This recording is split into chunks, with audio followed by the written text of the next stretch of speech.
Hello, welcome to Invisible Walls. Is that you, God? Yeah.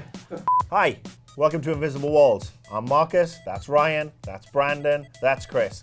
Let's crack on with the show. Before we get on to our main topic of the week, we are going to talk about some of the news that's broken in the last couple of days. And first of all, we're going to talk about Rayman Legends, which was obviously heralded as a Wii U exclusive. The demo got a lot of play. A lot of people are saying it's a beautiful looking game. And now it's been delayed till September and is coming out on the Xbox and the PS3. And understandably, Nintendo fanboys' heads are melting right now. What do you think? Smart decision by Ubisoft? I mean, was this their plan the entire time? Was it kind of like we don't want to say that there's going to be other platforms of this game to kind of gain momentum? Because I mean, I think the fact that it was a Wii U exclusive got a lot of attention because it's like, oh, this is a Rayman game. It's going to be, even bigger than Origins was. It uses the tablet and everything, and then all of a sudden it's always going to be a multi-platform game now. I don't know, it kind of feels like the reaction everyone had when Final Fantasy 13, maybe not as Betrayal. big. Yeah, but I mean, it's kind of like we were behind this, this idea that it was going to be exclusive, and now it's like, well, now you're kind of yanking the carpet out from under us. You have a valid point. I mean, is it a bait and switch by Ubisoft to use all this PR stuff? Because obviously the 360 and the PS3 versions have been in development for a fair while. It's not something you can bang out in 6 months flat. Exactly.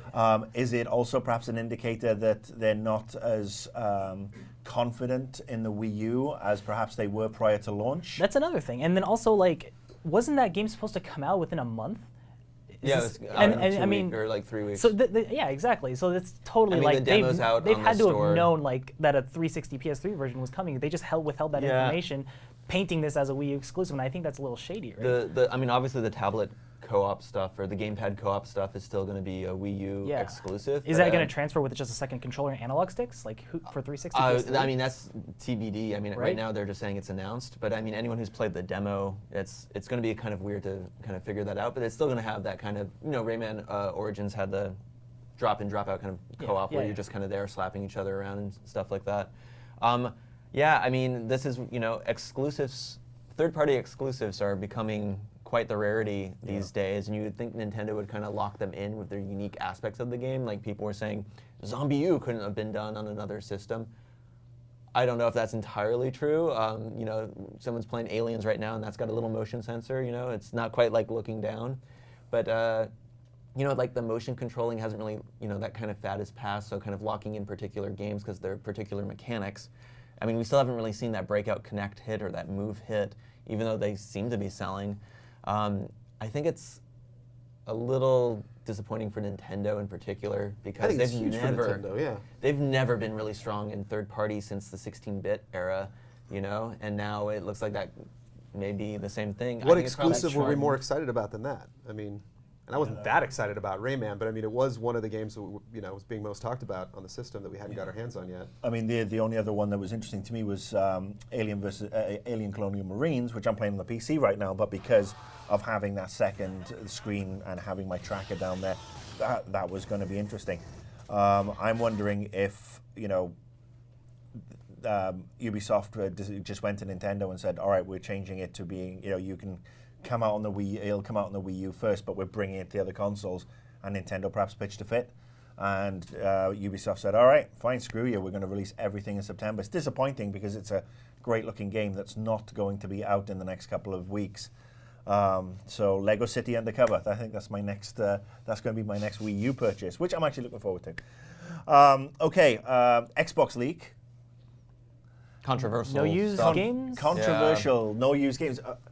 We're back to the PC days of CDs, DVDs, and activation keys. I'm going to use the false analogy of boiling the frog because I guess that's not actually really true. But do you remember, what was it, Command & Conquer 4?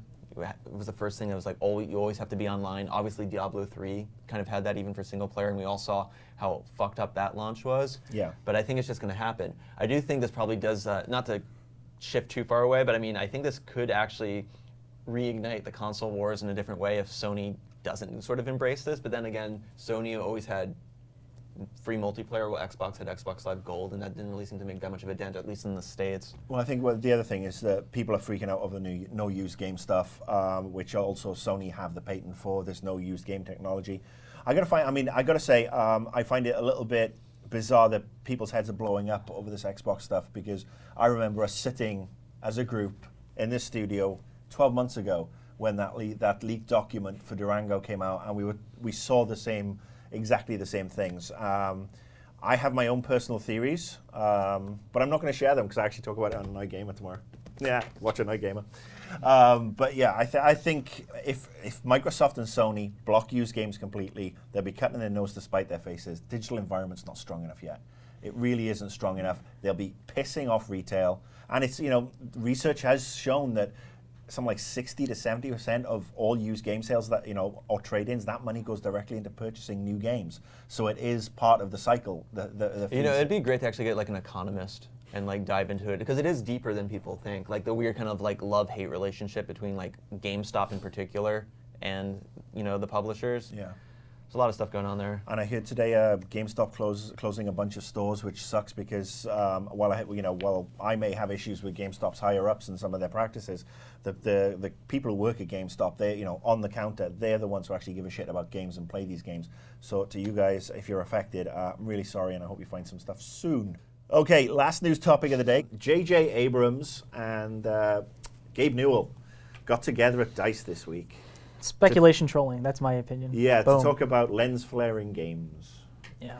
Talk about storytelling, but it's also now JJ is rumored to be doing a game with Valve, or is he doing a Half-Life movie, or is he doing a Portal movie? To my understanding, isn't it just a quirk at the end that they were just saying just to kind of fan the flames that people isn't just... Peter Jackson making a game or something? Isn't Steven Spielberg making a game? I just think... Steven Spielberg did make some games. Yeah. But I mean, Dig. but wasn't Peter Jackson making a game with somebody? Wasn't that They were like going a to do big it. They were announcement? going to do a They're gonna cinematic do a Halo at Halo, Exo 6, yeah. and then that never went anywhere. Right. I don't think this is going to go anywhere. I think this was just like a cool meeting that they had. I will and, say, did you guys hey, see- we don't really have a lot to talk about today, so we'll bring this up, and Well, everybody will get excited. Valve obviously has a ton of money, and I would say, like, did you guys see Cabin in the Woods? Yeah. Yeah. Did you see the Yes. art book where like there was all this like Valve influence where they actually wanted like creatures and they wanted the Left Oh, 4 wow. Dead. They never happened, but they wanted a Left 4 Dead level that was going to be above and spoilers in the complex and stuff like that. And I mean, it's funny though. I mean, like not that it's just kind of a coinky dinky, but have you guys seen is it Pacific Rim? With the trailer robots? with the in Giant the mechs? Gladys voice from Yeah, Portal. right, It's yeah. like they literally got the woman. Right.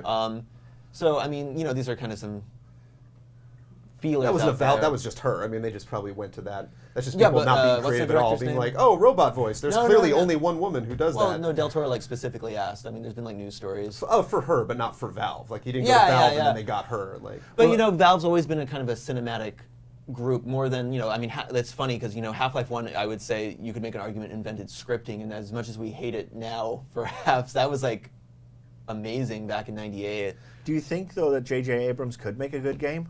I mean, He's really hands-on. well, I mean, I know he's really hands-on. I mean, he's done some really good stuff, and then he's done some stuff that have made people want to hurl bricks at him. Anything on the Star Trek game? well, I mean- Did he have any say? Oh, I'm sure he did. he was Yeah. involved- So- he had say on that Star Trek DAC game, which was just the little ships. That was the Xbox Live Arcade game. Yeah, I remember Like that. he was involved with the Star Trek game that's coming out in what, 6 weeks? The Gears of War, Star Trek, awesome. Yeah. Asymmetric. asymmetric co-op. Asymmetric But I co-op. mean, yeah, to your point, I mean, is this going to be just a, could he make a game with Valve? Could you have the creative guys at Valve and somebody like J.J. Abrams working together without kicking the living crap out of each other? I just don't get excited. It's kind of like the Amalur argument, It's like everybody was supposed to get excited the because Dream all of Team? these amazing people were getting together to make a game, and I just don't get excited about finding out that people who had never worked together ever are going to work together on a completely brand new thing. It's like there's no guarantee that that's going to be good at all. Valve is great, Abrams is great. They're creative people, but I would also say people want to always kind of lump games in with cinema, and they are different. And I think sometimes people forget that. Sure. You get What's some more bad likely, stuff. a Portal movie or a Half-Life movie? We're not getting either, didn't they? specifically- Ricochet 2? Didn't they finish up after the fact and say no? It's if we do something, it'll be a new property, and we're not gonna. Wasn't- bring I mean, stuff up. what- my the ti- Half-Life dreams are dead. I have no whatever part of my brain produces dreams and hopes and aspirations. There is no Half-Life anything left I'm in a there. fan. I'm cortex. going to keep on grasping at straws until somebody gives me Half-Life Episode 3, Half-Life 3, Half-Life the movie, Half-Life the comic book, Half-Life the fucking toilet paper. I mean, I will take Half-Life the anything. lunchbox. That's how Half-Life desperate the I breakfast am for cereal. more Half-Life. Took them long enough, but they have the figurines now. Gordon they Freeman. do? The Gordon Freeman figurine. Oh. That's it. That's all you get, Marcus. My bank balance is about to weep again. Okay, Dead Space 3 came out this week. It's doing interestingly in the review space. A lot of people saying that perhaps it's gone away from its horror origins. It's following more the Resident Evil route, where it's gone more actiony and less horror. So first of all, let's talk about Dead Space 3 a little. Chris, you played it. Played it a bit, yeah. Does it abandon the horror? I mean, to say it abandons the horror is like a little too harsh. I mean, that's what it I'm tries. asking It you. yeah. It does. I don't say it doesn't abandon the horror. There's just a lot less of it, and it does hone in on more of the action. Like it gets to a point where your mind is kind of just turning off, and you're just shooting necromorph after necromorph, and you're just kind of changing it up a little. But I mean, I will say, like, even though it's not, the horror element has definitely taken a back seat even further than in 2. The shooting is still good. Like, I was going in thinking I was going to be really, I wasn't going to enjoy myself. I was like, oh man, people, I'm watching people play it and it looks really repetitive and boring. And I'm playing it, I'm like, you know what? The shooting is really good. Farming, like, loot and making weapons, but then again, I'm that kind of person that likes. How far are you into it right now? I'm like maybe like chapter 3 or 4, so not too crazy. Yeah. Not too I mean, crazy. I did the review, obviously. It's not a bad game. Like, I think, and I can see the internet's logic, but the second something goes below an 8, it's a bad Freak game. out, it's terrible. And I think it is interesting that we're seeing a lot of different opinions out there, and we're not seeing any no one's like actually hating on the game at all. It's a solid game. I think it's all about its kind of like feedback loop, and it's throwing so much in there where gather these materials, make these guns, and just the endless, you fight a lot. Even early on, you're fighting so many more enemies than I felt like ever before. I felt like its pacing and it's kind of the feedback loop of making the weapons and going into it isn't as well constructed as it could be. And this is a game that used to, the series, and you can't really hold against the individual game perhaps, but these kind of games do live and die on their atmosphere a bit. And it's not like the game is without atmosphere, except for There's some maybe in good outer moments. space. There's some That's good bad. moments, yeah. But it just feels less effective, and when it is, just becomes, when you kind of get into that loop and you realize that it's just kill, loot, build a new gun, kill, loot, and then later on when you're like, I really like my gun, and finding the new stuff becomes more of a playthrough thing. Like, oh, I'll play around with this gun, but you're going to kind of rely on one. That's what I did, and it seems to be what a couple other people I've talked to have been doing. It just kind of makes the latter half of the game seem a little dry. And they do introduce some new things, and there's some cool scenes, but overall it's just kind of less effective, and the story's god-awful. And I would actually separate story from atmosphere. I know we were talking about Amnesia, which I think is probably the best survival horror game in the last 5 years. I'd agree with that, yeah. And that game, story is not very good, but its atmosphere is top-notch. And delivering scares, I mean, is horror an abstract thing? Like we were talking about before, does horror mean there's monsters? Is Gears of War a horror game? We were just talking about Half-Life. I know people who describe Half-Life as a horror game. Half-Life's terrifying. I would never say that. Ravenholm kind of, but like Half-Life 1. The first time I played Half-Life 2, when they're chasing you up the staircase and the guys are like running you through the buildings, like you're like on the edge of the rooftops while bullets are pinging up, like my heart was racing. It goes to what you said about atmosphere and how they create the atmosphere and manage how tense you feel playing it. And I think that's something a lot of games have gotten away from in the pursuit of, or in the mistake of saying, it's an adrenaline rush. I like some of the older games. I mean, I've made no bones about how much I love Alone in the Dark. And the very first 2 Alone in the Dark games on the PC, graphically, great for the time, nothing to look at now, but just the first time you walk into a room and you see this corpse shambling at you, and it's shambling. It's not bounding towards you. It's not, a multi-headed, gorgon that's huge and takes up the entire room. It's coming at you at a leisurely pace. Still scared the crap out of me because it's like, all right, well, which weapon? How am I going to time this? And it's that level of, it's like watching the train come towards you. You know it's going to attack you, and you have that sense of foreboding, and the fact that it's like, one death and it's game over in Alone in the Dark was always, a bone of contention. But I think, it's that level of atmosphere, the chills.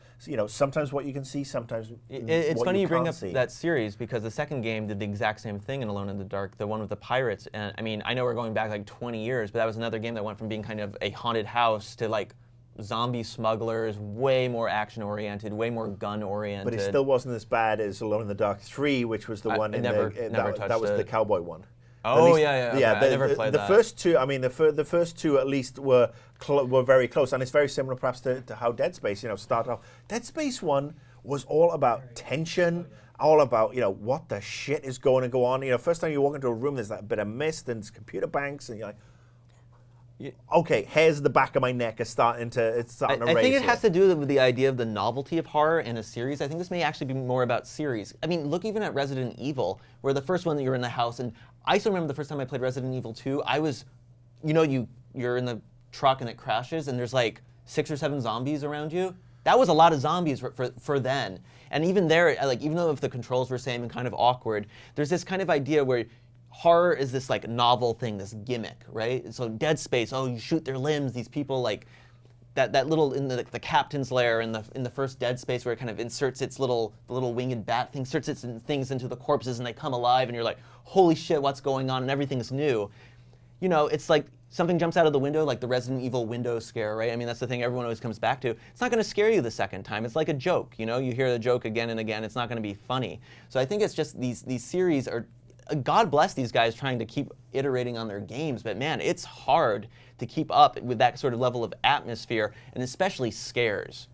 It also really has to do with pacing too, though. I mean, like you're talking about, these novelties, these like what's a new way that we can have something jump out at you, or what's this new thing to perceive an enemy, like the whole like floating head jumping into a decapitated body or whatever.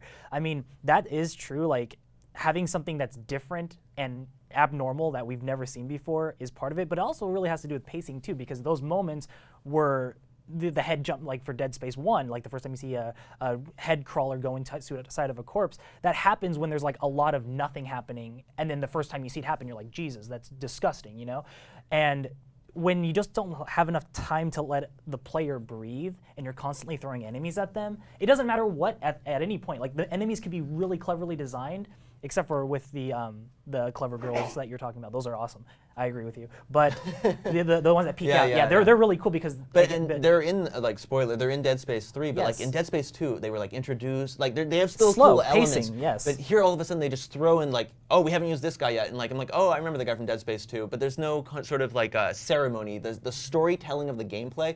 They're caught in this loop of just constantly looting stuff. Like you don't know what you're picking up half the time because you're just going over something's highlighted. I'll press A. Yeah, there's a gun attachment that like picks stuff up for you automatically and stuff. And I don't know, it kind of draws you out of the game. Like even just trying to manage an economy.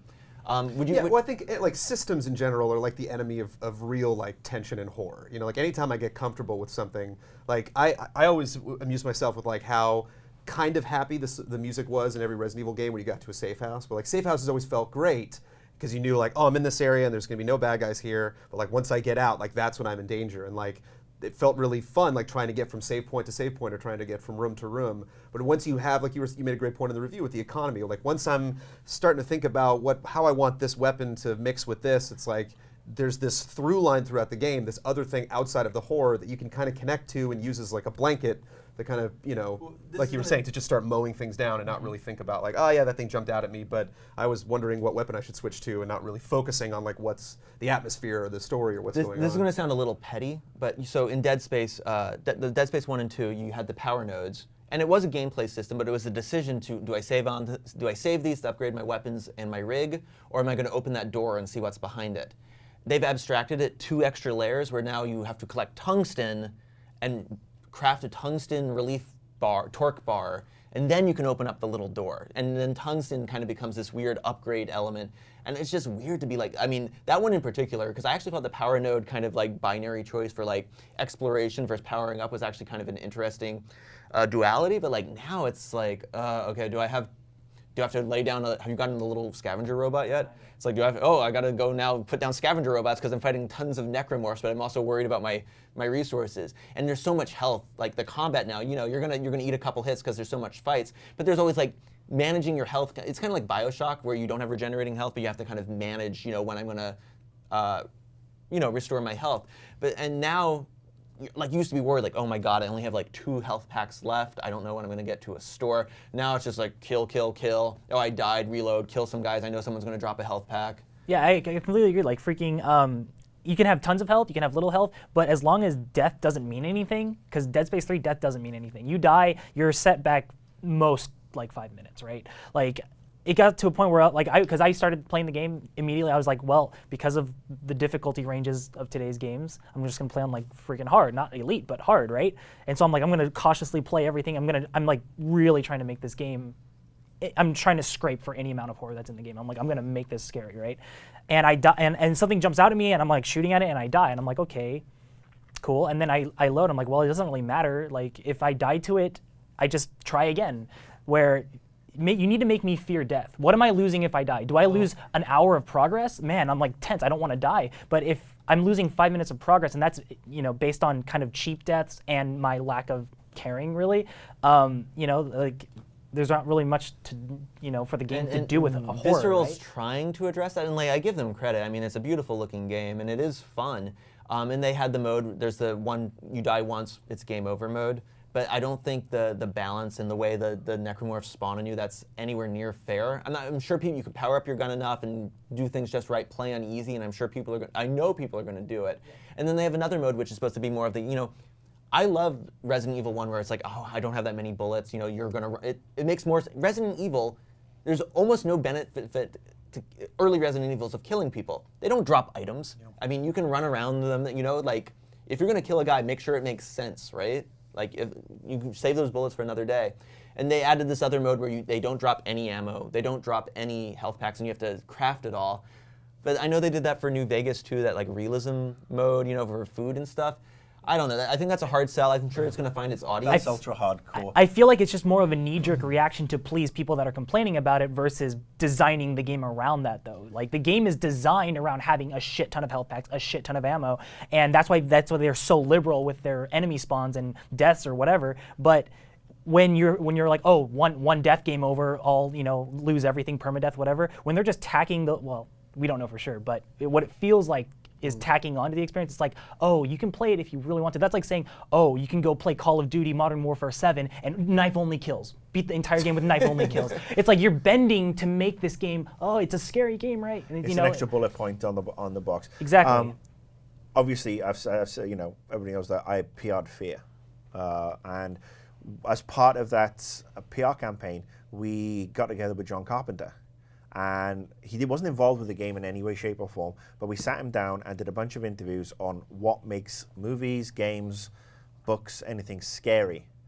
And it's all about, it's like you said, it's about the pacing, it's about the atmosphere, it's about almost what you don't see. And that was everything about what you don't see. It's what you don't know. That's why the first Dead Space was the scariest of the series. Because, like, you know what the hell's going on. Like, something pops out and makes a noise, you don't know what it is. And then you see it in 2, and it's like, oh, right, it's that. The second you can like identify the necromorph by its type and pick the right type of weapon, then it's there's an old saying where suspense isn't waiting for the foot to drop; it's hearing the first footstep and wondering when the fuck the second one's going to come down. Right. Well, it's all about your imagination, isn't it? I mean, and that's maybe maybe Visceral don't think that people have imaginations anymore or the patience to really sort of like go through something. Just the first, Silent Hill, the first Silent Hill game. When well, fog is obstructing your vision. You've got the fog. Obstructing you don't your vision. White noise on your radio. all these hints as to there's something there, but you don't see it yet, and you're waiting for it to come out. Quick side. There's an indie game, SC Containment. It's been out for like a year and a half or 2 years. I don't know. Is it the Blink one? No, it's the one. Well, there's a ton of different versions. The one where you're just constantly going down the stairs over and over. Right. It's like literally, it could be 10 minutes, it could be 30 minutes, but it's not that long.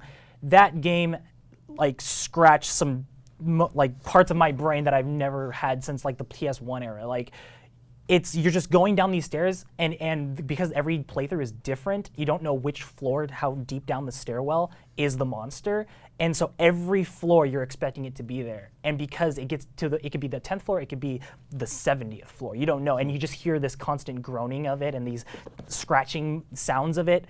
It's scarier than any game I've played this generation. Because it plays into your imagination. Yeah, you don't know what it is. Exactly. Everything else is nowadays. Everything is so delivered to you, and it's like, oh, this monster's scary looking, right? Monster. Be afraid of him. Yeah, he has teeth that go like this. I think that gets into specifically what they wanted to do with Dead Space 3. Like, they might have wanted to make it more of an action thing. They might have, kind of wrestled with 2 and realized going into 3, like, this is really the game we want to make. At this point now, based on what we've done so far. I feel like they played a lot of Borderlands. But just because, if you think about film, there is such a thing. Like, I don't see a child Child's Play movie expecting to like, oh, these scares are going to be great, but I am going to enjoy it, and it is horror. You know, like I think that there are rooms for slasher game stuff like Splatterhouse that technically is in the genre. I think this leads to another genre question. Genres are kind of dumb, right? And as games become like this doesn't have XP, but it does have like leveling up stuff, and it's very co-op. It's clearly an focused. RPG, Ryan. Lots of building weapons, but it's genre-wise. Like you talk about film and you talk about horror,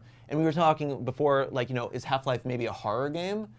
But then we have these I think survival horror, these two words that come together, and they did kind of get this bit of prominence. It's kind of funny to look at survival horror maybe versus horror. Kind of like how beat 'em ups kind of became stylish action, which I don't think is quite as prospered as much. I think some of my scariest moments in games were games that I wouldn't consider horror. Like Minecraft probably scared me more than any game I've ever played in my life. Like going down and forgetting where I am and realizing like I have some item that I need that I can't lose, and like not knowing how to get out of the cave. Terrifying. I remember I was playing World of Warcraft one time, and I wandered into a store, and this NPC glitched out, and she just like hovered like over to this table, and like it was like still, the image haunts me. It was just really creepy because like Dead Space 1, I didn't understand what was going on. I had no frame of reference to lock onto it. That's the great. That was the great thing about Dead Space 1, and to a certain degree Dead Space 2. And my point to counter yours, Visceral built a game or built two games that catered to an audience and found their audience, and their audience loved and appreciated it. And it wasn't an action game, just like Resident Evil had its audience. Just like Fear was a shooter, but it had these horror elements. The further you get away from that initial core, under the premise of we're evolving the gameplay to add more things. I mean, too many cooks spoil the broth. I mean, you can make the most simple meal that's delicious with 3 or 4 ingredients, and then it's like, oh, so next time I have to do the same thing, but I'm going to up it. I'm going to have 5 or 6 ingredients, 7 or 8 ingredients, and then you just end up with a fucking mess on the plate. And I think that's the problem with, I'm understanding with Dead Space, is that it's gone away, just like Resident Evil is, it's gone away from its base. It's gone away from what originally sucked us in, and you can continue to scare people without just going down the Paranormal Activity route of 1, 2, 3, 4, and 5 are all the same film with just different actors. You don't have to do that, but you do get people involved who can deliver the horrors, who can deliver, it becomes your trademark. And I think that's the problem when it's, oh, we have to make it more mainstream. And I don't know whether this is perhaps a more corporate effect or whatever. We have to make it more mainstream. We have to put this in. We have to up the multiplayer. We have to put the bots in. I think the group that's looking for another Amnesia is smaller than the group that's looking for another badass killing aliens. And that goes to the problem with that's a whole other conversation about the expense of making games today. And that wide net they're trying to reach. But Dead Space 1 and 2 sold very well. No, they didn't. Well, though. the first one they did okay, hugely well. But the second one did a lot better. It did better, and it was more of an action game, so they trended that way. Let me just turn this on the side a little bit. Is The Walking Dead adventure game? Is that a horror game? Sure. Zombies? Yeah. Oh, yeah. I mean, I felt a lot of tension there. Oh, and that wasn't terrifying. I mean, yeah, the shooting parts. No, anything involving zombies was like, whenever tap, tap, tap. But like, whenever they're like, I'm going to kill this guy or not, you have to decide right now. Like, terrifying. Yeah. And who do I save? Who do I save? The child or the man? Mm-hmm. Do I save the child or the man who's getting pulled through the fence? I've seen people on forums that are like, oh, I didn't care about those people. And I'm like, I don't know what to tell you. I did. And to go back to your food thing, that's a simple recipe there, man. That's a game of making choices. I mean, there's barely even puzzles. I think one thing that's really central to it as well, that it comes up with the story, which is why I think they just gave up, especially because they got to drag Isaac into like a third thing where like, oh, he's in trouble again. Yeah, this is the most dialogue I've ever seen. I don't really care. I didn't really care about anybody in any of the games. It's like the Aliens movies. Especially 2, like it's like the Alien movies. The through line in 2 with his wife and where she's like, oh, you need to feel real bad about me. I'm like, I don't at all. I don't think it was Isaac's fault or anything, and so I don't feel bad. So every time she showed up, I'm like, this doesn't affect me. Like Walking Dead, like I really care about that girl. Like we just met a homeless guy. I've known him for 2 minutes. I really care about this guy. Here's the thing: the story in 2 you may not have cared about, but it didn't really detract from the atmosphere that much. The story in 3 pulls you out so much. There's a love triangle. There's a ridiculous villain. There's bad, awful dialogue, and I give games a pretty big pass on this stuff. But this was like bad. Like I don't know what was going on there. Also, fighting humans. Really boring. Well, I know we can't talk about Alien Colonial Marines right now, but we can talk about the Alien movies. Alien 1, one of the scariest sci-fi horror movies of all time, in my opinion. I mean, that scared the bejesus out of me. I was a lot younger when I watched it. And then Aliens, obviously, it became more combat, but there was still a lot of horror in there, in the tension. The movies since have been absolutely 3 is weird. disgusting. Well, I mean, it's become, you know what to expect. There's not been a variation on the monsters, but again, there's also been this whole step away from the tension of, you know, when is it coming? How is it coming? Is it coming through the wall, the floor, the ceiling? Now it's a case of, oh, look, let's just throw more at it, and that to me is not horror. That's lazy game design. Well, you mentioned like Child's Play before. Maybe the first child, like again, this goes back to my whole thing where like there are 20 paranormal activities, and the first one's great. The first Exorcist is great. You know, the first Nightmare on Elm Street. The first Good. Paranormal Activity is pretty bad, but anyway, moving. I never actually saw it. But you know, like those movies, they go away from what I'd call horror to where they're like gory films, right? You don't see maybe Final Destination is not really a horror movie, but you know, you don't go to like actually get scared. You go see the gimmick. You go to see the it becomes the best traps from And I mean, games are way more games have much more of a difficult problem with falling into that trap because they are this like box of things that you interact with. You know, the story is kind of taken away from you. But games do atmosphere better than movies, and that's where I think horror games, scary games can really, really survive. And it's bad. I'm really upset when they squander that stuff. Horror survival. Yeah, something I'm really looking forward to is a surround sound Oculus Rift. I mean, people have said, "Oh, amnesia," but it's like it's not just amnesia because that's just like, you know, stuff that's in your face. You're looking around. But I mean, like going back to like that staircase thing in surround sound, one of the experiences that I can't wait for to have in like a scary game would be when you hear a noise, especially with Dead Space surround sound, like when you hear like tick tick tick to your left, you aim your gun left and you're like, oh, okay. But with the Oculus Rift, in like the 15-minute demo that I got to play with it, it's like you hear something behind you, you look and you're not even like positioned to make a decision on where you're looking because, you know, in a game you turn around, you can run backwards, you can run forward, you can do anything. But when I'm looking over my shoulder, I'm very vulnerable. Like I'm not, you know, able to punch something behind me like that. I'm just looking, and I can't wait to see. I mean, who knows who's going to make awesome games for Oculus Rift. I'm actually with you because I got to try it at E3 last year, and I actually got to sit with John Carmack, and he put it on my head and blah blah blah. It made Doom 3 scary. Yeah. Doom 3, when it came out on the PC, was not scary. Monster closets, you know what to expect. But you have this feeling of immersion, and yeah, I can imagine Dead Space 1 with Oculus. Fear with Oculus, Alone in the Dark, Resident Evil 1 almost with Oculus, where it is, you're literally, all right, well, that's behind me, and now because you're immersed, it's like my back is open, my back is unprotected, I can't get my gun run or whatever, and that I think will open it up, and I hope it really does well. I mean, I'm praying that as a system becomes very widely available, widely supported, and very inexpensive. So I think that'll do wonders, not just for horror games. That could go off, and I'm going off at a tangent. You know, Fallout, when you're in that environment and you're looking around, and you're seeing it. You see in the distance there's a super mutant, or you see a city in the distance, and that is obviously what we've always wanted to experience as gamers. And I think Oculus, they can deliver it. They really can. Not to go too far into Oculus Rift discussion, but I mean. Do it. Yeah, we can go. Like that another thing with the Oculus Rift is, and it was playing the Doom on it was you have to have a completely different paradigm with virtual reality because you should have like maybe 1 or 2 enemies every like maybe like 10 minutes versus Call of Duty where you're killing 20 people in 1 minute. Because, you know, when you're in, like, we play games like super twitchy, even Dead Space. I was noticing, you know, Dead Space, you're like, you're used to shooting everything. That's not a type of gameplay that lends itself to Oculus Rift, and you're in the world because you're not, you know, twitch, kill. Like, you can't do that, otherwise you'll kill your neck, you'll kill yourself, you'll go insane. Right. But like, you know, if it's like one-on-one, you're talking like you're walking through and you see 2 enemies, that needs to be like a freaking, you know, really hard once in a, you know, not too often. You can make the world more immersive. You can make more, Yes. you know, more intricate things where you can go and explore to get the atmosphere. You can, you know, pick up a book a la Skyrim or Fallout and read it.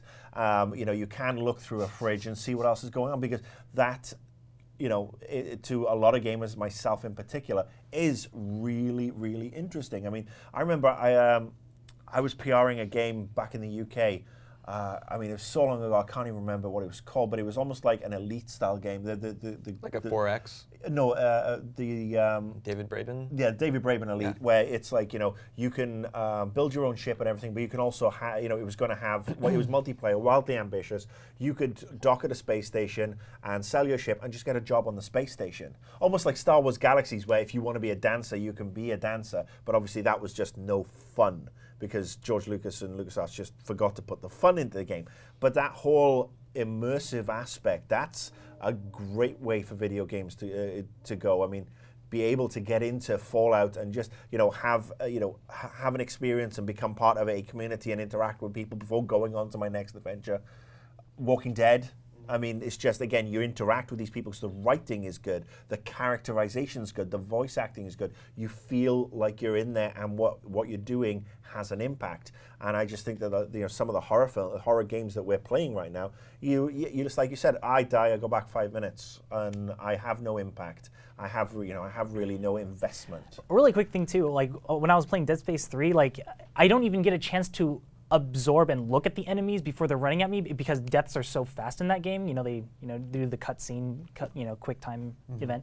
But like when enemies are running at me, I shoot, kill, and I actually get the most weirded fear moments, I guess, when I'm just like crouching and looking at these things that were attacking me. I get more afraid of them when they're dead and I'm looking at their dead corpses than when they're alive and just rumbling at me. Yeah, the ones on the walls with the arms that stretch out, like after you do that and they just kind of like lay there. Like, and you're like, what was that? And then like from afar, they were shooting. Although I got to admit, one thing that pulled me, because I just played Dead Space 1 and 2 for some features that we did, like back to back. And one thing that really took me out of the experience, I don't know what they could do with it, but like the fact that the corpses stick around. So if you took out like 5 necromorphs, you're just like, oh, excuse me, and they literally are like, and they're flying around. They weigh like a paper clip. They're like, oh, I got a giant, 8-foot necromorph on my shoe. Like let me just scrape that off right there. We're so used to them dissolving and saving, to save the frame rate and save the amount of graphical memory, that when a corpse does stay around, we're programmed now as gamers to expect it to go and do something. It's like at the end of the movie Carrie, where the hand comes up through the grave. It's that moment where it's like you're half expecting that other shoe to drop, and 99 times out of 100 it doesn't. But the one time, if somebody puts in one time, that's the that's the cliche. You're gonna see so many dead bodies in these games, and you shoot them like 100 times, and then it spawns. And you're like, oh, okay. But I mean, again, isn't that the trick, that you see all these dead bodies, you keep on shooting them, and eventually you'll give up. And wouldn't it be great if the game engine recognized that, oh, he hasn't shot a corpse in 5 minutes, and then it's like, all right, it's another and boom. Yeah, I like the sneaky skeletons in Skyrim that were like waiting in their coffins, and then if you hit one with an arrow, they were like, oh, I was gonna jump at you. Yeah. I like those. I think randomness is a big thing. Not to talk about Minecraft all the time, but I love when you're digging in that game. It is like scary. Like there's tension because the game doesn't know what's going to happen. You don't know what's going to happen, and I think that's a big thing. If they can, you brought up your Condemned for the level recently. Love Condemned. And that was a great level. I was remembering that because you're in this house, and there's a linear way to get through the house because there's puzzles that you have to solve, but you can't. You're not supposed to explore the house linearly, and like a lot of the scares coming at you in all of the Dead Space games are like, you need to go in this direction, and we're gonna shove it at you. Or the familiar becomes unfamiliar. Right. That sort of stuff. So it's funny. So if you have, and Walking Dead has a little bit of the randomness. Sorry to cut you off, because you don't know, like, did I make the right decision? Did this something I just do going to lead to a death later on? I don't know. And I think moving forward to the next gen, that's a big thing. Is that if somebody wants to make a game that has legitimate scares, I need to come in and be like, oh man, I played and this happened last night, and that didn't happen to anyone. Randomization's a really good point. And did you actually play Amnesia? No, sounds like I have. Well, Chinese Room, the guys who made Dear Esther, which is very, very random, are working on Machine for Pigs, the somewhat of a sequel to, it's Amnesia Machine for Pigs, but I don't think it's really related. And I mean, they haven't said anything yet, but like that game, if they can, they're not going to reinvent, they already said they're dropping a lot of things from the first Amnesia, so it's not the same game, which I think is important, but that game's definitely 100% based on horror, as opposed to a game where you have a ton of guns and stuff like that. And I think if Machine for Pigs does have some sort of random elements, I think it could be really, really good. I mean, both teams are really, really talented, so I have high hopes. Waiting And for a routine. Routine, yeah, we can never remember the Reading name. your I mean, mind, yeah. Chris is the big, anything horror. I mean, I Oh think God, big Silent Hill fan. I'm not like in the past 4 months. I've probably played 14 different horror indie experiences just to. I'm like, give me something to work Right. with here, I'm just so tired of these AAA games. I mean, what the hell does that mean anymore? But like, these names that people recognize, Silent Hill, Resident Evil, Dead Space, and it's like horror, and I play and I'm like, no, question mark, not anymore. No, it doesn't. I mean, maybe a little bit. I mean, things are creepy looking, but they're not scaring me. And I'm like, why is that? And is it because I'm older? Is that the reason? I'm playing these indie games. I'm like, nope, it's not because I'm older. These are scaring the shit out of me. Right. That's the great thing. I mean, the fact that sometimes we do get jaded with stuff, but if there's still stuff out there that gives you the willies, that's always great. All right, so I think we're going to wrap it, but I'm going to ask, because everybody here has their own favorite horror games, just let me know what your favorite all-time horror game is and why. Silent Hill 2. Nothing. Look, there's nothing wrong with that. Yeah. I mean, Silent Hill it's like started off as a everyone great franchise. recognized it. No, I love Silent Hill 2. Silent Hill 2 was the one that made me really get horror, even though I did play Resident Evil before that. Silent Hill 2 was the one that made me realize what I was playing and why I like it so much. And could you see that as a reboot? Because obviously we didn't touch on the Resident Evil reboot discussion that's going on at Capcom right now. But could you see Konami, would you like them to reboot, update, and refine it? I would love to see a reboot, especially with Downpour being so, kind of and I mean, not to latch on anything, but one of Kojima's tweets, he was like, Fox Engine, he's like, Silent Hill, who knows? And I mean, he cut himself off. I'm not cut himself off like he's hiding something, but he's like, I'm just throwing out ideas. I'm just brainstorming, spitball ideas. But I would love, like, dream world for Chris would be Silent Hill game reboot, Fox Engine, next Oculus gen. Rift support. Oculus, well, first person Silent Hill, I don't know how about that, but who knows, right? Brandon. Clock Tower.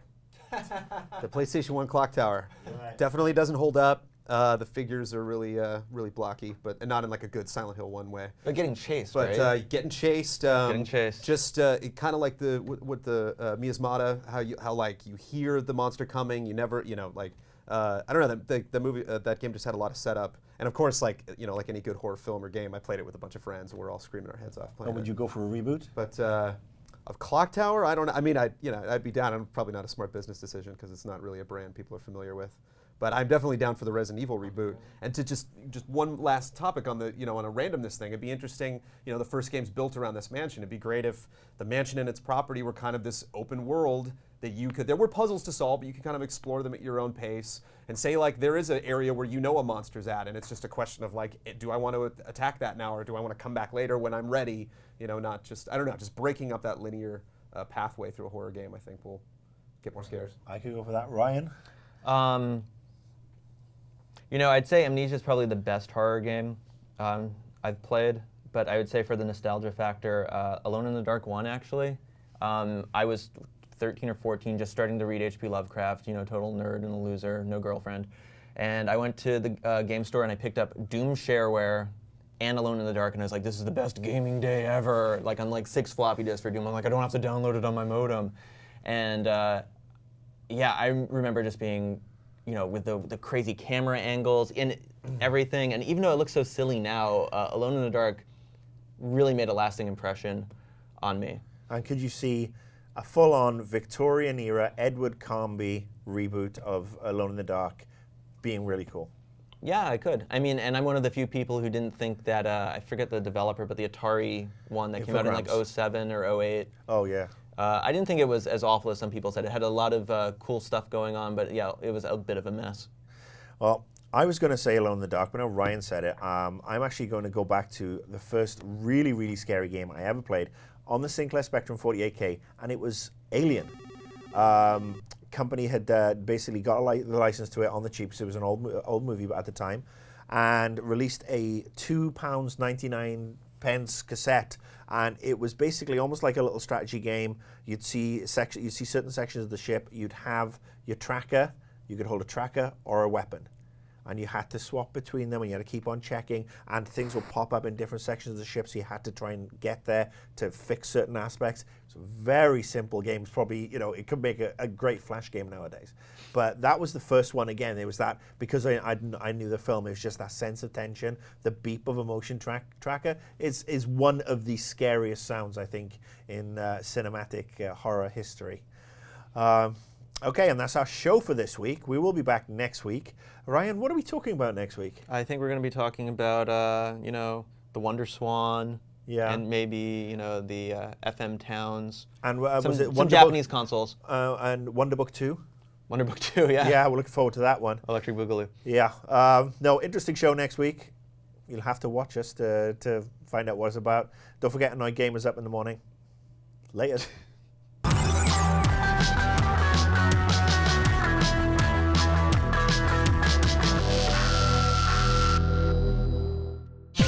See this and other GT shows and game reviews on the GT Originals iOS app, available now on the App Store.